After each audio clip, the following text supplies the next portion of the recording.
بسم اللہ الرحمن الرحیم۔ السلام علیکم، میں ہوں آپ کا میزبان ساجد گندل۔ آج 18 دسمبر ہے سال 2021۔ جنید صفدر کی شادی کے اخراجات کرنے والے بدنام زمانہ کردار کون سے ہیں؟ ایک سینئر صحافی نے بڑا عام انکشاف کیا ہے اور نیا پنڈورا باکس کھول دیا ہے۔ غریب ڈھابے والے کی پکار پر مراد سعید نے بلاول کے خلاف اعلان جنگ کیا ہے۔ نون لیگ کی بعض شخصیات تنظیم سازیوں سے تنگ آ گئی ہیں۔ طلال چودھری کی بڑی تاریخی بے عزتی ہوئی ہے۔ تینوں بڑی عام خبریں ہیں، ڈیولپمنٹس ہیں، ان پر تفصیل کے ساتھ آج کی ویڈیو میں ہم بات کریں گے۔ سیاست کے اندر مختلف سیاسی شخصیات اور جماعتوں کے ایجنڈے کے اندر اختلافات ہوتے ہیں اور مختلف صحافی یوٹیوبر اپنے نقطہ نظر سے آپ لوگوں کو آگاہ کرتے ہیں، لیکن اخلاقی دیوالیہ پن کی اگر آپ نے انتہا دیکھنی ہو تو جس طریقے سے طلال چودھری کی تنظیم سازی کا معاملہ آیا اور اس کے بعد محمد زبیر جو ہے ان کا ایک کیس سامنے آیا اور ہم نے دیکھا کہ امید یہ کی جا رہی تھی کہ شاید ان دونوں شخصیات کے رنگے ہاتھوں پکڑے جانے کے بعد ان کے خلاف سخت تادیبی کارروائی ہوگی، چونکہ پاکستان کی ایک سوسائٹی ہے، حیا والے لوگ ہیں اور کچھ ہماری روایات ہیں، ان کا پاس رکھا جائے گا۔ اور پھر مسلم لیگ نون کو اس وقت جو لیڈ کرنے والی ایک خاتون ہے مریم نواز، تو وہ مزید اس کو بڑا سیریس لیں گی، لیکن یہ بڑا برعکس ایک رزلٹ نکلا۔ تنظیم سازی کے معاملے کے اندر ہم نے دیکھا کہ کس طریقے سے فیصل آباد میں 2-2:30 بجے کا یہ واقعہ ہوا، پھر پٹائی ہوئی، پھر وہ جو خاتون ہے وہ بھی ایک MNA ہے، لیکن آج بھی وہ پچھلی صفوں کے اندر بیٹھی ہوتی ہے اور وہ شخص جو اصل میں بدنام ہوا طلال چودھری، اس کو ہم نے دیکھا کہ وہ آج بھی مریم نواز کی ایک سائیڈ پر ہوتا ہے، اور دوسرا وہ شخص محمد زبیر جو ترجمان ہے نواز شریف کا اور مریم نواز کا، اس کی ننگی ویڈیو پوری دنیا نے دیکھی، بجائے اس کے کہ ایک خاتون چونکہ نون لیگ کے اندر تھی، مریم نواز کے یہ شرمندہ ہوگی اور اب محمد زبیر کے خلاف کارروائی ہوگی، لیکن انہوں نے بڑے آرام کے ساتھ اخلاقی حدود کو پھلانگتے ہوئے اعلان کیا کہ محمد زبیر میرا ترجمان ہے، رہے گا، یہ ان کا ذاتی معاملہ ہے۔ اور اب ایک بندہ تنظیم سازی والا وہ دائیں سائیڈ پر ہوتا ہے، دوسرا بائیں سائیڈ پر ہوتا ہے، اور وہ خاتون ہونے کی وجہ سے ہم بھی بہت گفتگو کے اندر ظاہر احتیاط کرتے ہیں اور اخلاق کا دامن کبھی بھی نہیں چھوڑنا چاہیے، لیکن ایک سیاسی اختلافات سے آگے جب اخلاقی معاملات کی حد تک معاملات جو چیزیں بڑھ جاتی ہیں تو یقیناً ہماری سیاسی جماعتوں کے اندر اتنا جو ہے وہ چیز ضرور ہونے چاہیے۔ اب جو ہے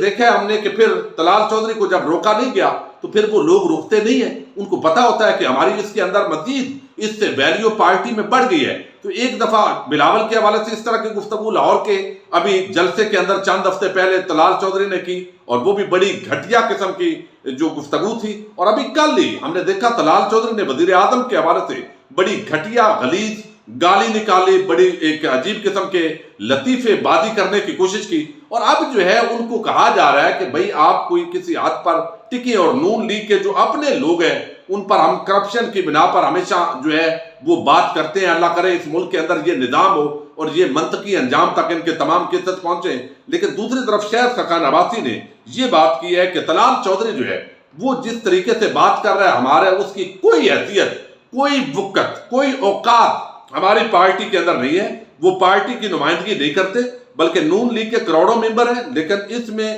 جو ہے اس کا یہ مطلب تو نہیں ہے کہ سارے پارٹی کے ترجمان ہیں۔ ہماری پارٹی کسی کے بارے میں بھی گھٹیا بات نہیں کرتی۔ اب یہ تو ایک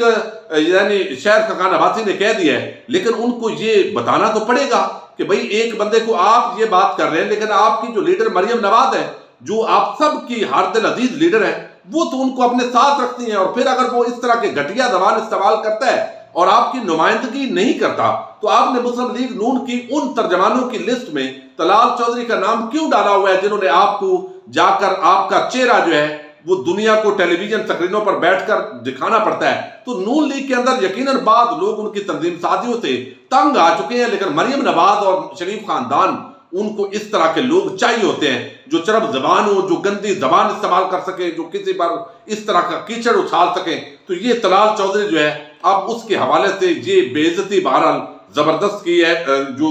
شہر خاقان عباسی ہے۔ اب یہ آپ نے توجہ سے سننا ہے کہ جس طریقے سے عمر کوٹ کے اندر، عمر کوٹ سندھ کا آپ کو علم ہے بڑا عام علاقہ ہے، وہاں پر اسد صاحب اور اس کے ساتھ جو ہے وہ مراد سعید وہ ایک جلسے کے اندر گیا 5 دسمبر کو۔ وہاں ایک PTI کا کارکن ہے، ورکر ہے، محبت کرنے والا ہے، اس نے کہا کہ میرے ڈھابے سے آپ نے چائے پینی ہے۔ وہ پروگرام اٹینڈ کر کے جب واپس آئے تو انہوں نے وہاں ڈھابے پر گورنر سندھ مراد سعید اور اسد عمر وہ بیٹھے، انہوں نے چائے پی اور جھنڈے وغیرہ اس نے پی ٹی آئی کے لگائے ہوئے تھے۔ ویسے تو آپ دیکھتے ہیں پیپلز پارٹی ہمیشہ جمہوریت کا بھاشن دیتی ہے، لیکن اس سے بڑا ڈکٹیٹر آپ کو نظر نہیں آئے گا کہ سندھ کے اندر جو ہے وہ سمجھتے ہیں کہ یہ ان کے باپ دادا کی جاگیر ہے، پورے سندھ کی عوام اور یہ جو زمینیں ہیں اور یہاں کا قانون انصاف سب کچھ انہوں نے ورثے کے اندر خرید رکھا ہے۔ تو وہ وہاں سے چلے گئے چائے پی کر، جب یہ نکلے تو بعد ازاں دلی انتظامیہ پیپلز پارٹی کے گنڈے بدماش وہ وہاں پر آئے، جس طریقے سے اس نے بتایا، انہوں نے کہا جی آپ کا تو ڈھابا ہے غیر قانونی جگہ پر، آپ یہ جھنڈے فوراً اتارے، آپ نے ان کو یہاں سے چائے کیوں پینے دی ہے؟ تو اس طرح کی وجہ سے اب ظلم اور زیادتی کا نشانہ بنایا گیا۔ اس نے ویڈیو پیغام بھی جاری کیا اور مراد سعید جو ہے انہوں نے بھی اس کو کنفرم کیا ہے، اور اب انہوں نے کہا ہے کہ نام نہاد جمہوریت کے چیمپئن بلاول آپ کو اپنی جو ہے وہ حیثیت کو پہچاننا چاہیے۔ اور وہ کہتے ہیں مراد سعید کہ پرچی چیئرمین کی جمہوریت دیکھیے، ایک غریب بندے کا ڈھابا آج غیر قانونی ہوا کہ مراد سعید اور گورنر کو چائے کیوں پلائی؟ سندھ میں حکومتی مافیا عوام کا خون چوس رہا ہے، زرداری کے 72 بچے وردی میں موت بانٹ رہے ہیں اور سوال پوچھنے والے مارے جاتے ہیں۔ 30 کو لاڑکانہ میں آؤں گا اور اس شخص سے ملاقات کروں گا، داد رسی کروں گا۔ اب یہ تو وفاقی وزیر نے اعلان کر دیا اس ڈھابے والے کے لیے، لیکن کاش کوئی آزاد صحافی جو صحافت کا دعوے دار ہے وہ اس لڑکے کے پاس جائے اور یہ جو زرداری مافیا کی اور بلاول کی جمہوریت ہے اس کا چہرہ ذرا عوام کے سامنے لے کر آئیں، لیکن نہیں لائیں گے۔ بلاول، مریم یہ پسندیدہ لوگ ہیں، عمران خان کے خلاف اگر کوئی بات ہوگی حکومت کے وہ ضرور کریں گے، لیکن زرداری اور نواز شریف نے تو اتنا نوازا ہے کہ اس کی بات جو ہے وہ میڈیا کے اندر بھی نہیں آ سکتی اور اس کے کالم کے اندر بھی ذکر جو ہے وہ شاید نہ ہو۔ تو اب مراد سعید وہاں پر پہنچ رہے ہیں۔ اب ایک بڑی عام جو ہے وہ حیران کن دعویٰ آیا ہے اور وہ دعویٰ کیا ہے سینئر صحافی ہارون الرشید نے۔ ظاہر ایک اس طرح کا صحافی اگر دعویٰ کرتا ہے تو اس کے پاس کوئی نہ کوئی جو ہے وہ بات ہوگی، اگر بات نہیں ہوگی تو نون لیگ کو ان کے خلاف جو ہے وہ دعویٰ کرنا چاہیے کہ آپ جو ہے اس طریقے سے غلط بیانی کر رہے ہیں۔ تو یہ دعویٰ بڑا عجیب ہے، اور اگرچہ سارے لوگ یہ سمجھتے ہیں کہ ایک طرف غریب ملک ہے اور دوسری طرف یہ بدماشیاں، بے شک وہ گھر کے فنکشن کر رہے ہیں، یا تو وہ حساب کتاب دیں۔ اب شہباز شریف ہے، حمزہ شہباز ہے، وہ میڈیا کے اندر آ کر بتا تو دے کہ یہ منی لانڈرنگ کا پیسہ یہ رمضان کے نام کیوں منتقل ہوا، یہ فلاں مقصود کے نام کیوں منتقل ہوا، فلاں کلرک کے نام کیوں منتقل ہوا۔ تو پھر جب کہتے ہیں تو عام لوگ جو صحافت کے لبادے میں نون لیگی ہیں وہ کہتے ہیں جی آپ نجی معاملات پر بات کر رہے ہیں، روز نجی بات پر ہے تو میڈیا گفتگو کر رہا ہے کہ یہاں پر جو ہے کون سا لہنگا مریم نے پہنا ہے، اور مریم نواز شاید اب وہ اس طریقے سے جو ہے وہ مزید جو ان کی چاہت ہے وہ اس کے مطابق بہرحال ڈیزائنر کے کپڑے پہنے، یہ ان کا اپنا رائٹ ہے۔ لیکن اس کے ساتھ جو ہے ہارون الرشید یہ کہتے ہیں، یہ بڑی عام ہے، وہ کہتے ہیں کہ یہاں پر جو جنید صفدر کی شادی ہے،